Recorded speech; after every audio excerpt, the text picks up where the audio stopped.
Ngayong araw naman po ng Miyerkules, posible pa rin sa Metro Manila na makapagtala po ng hanggang 41 degrees na heat index o yung mararamdamang init, habang ang highest possible heat index po natin is 46 degrees Celsius dito pa rin sa may norte, sa may Dagupan, Pangasinan at Apari, Cagayan.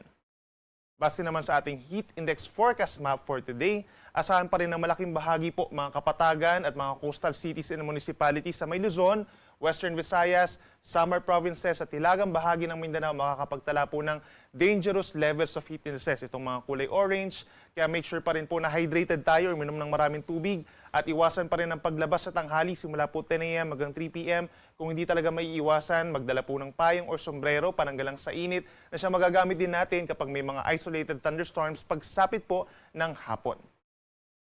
Para naman sa ating karagdagang impormasyon regarding sa ating heat index forecast, scan lamang po yung QR code na nakikita nyo sa inyong screen or bisitahin ang pag-asa.dost.gov.ph/weather/heat-index.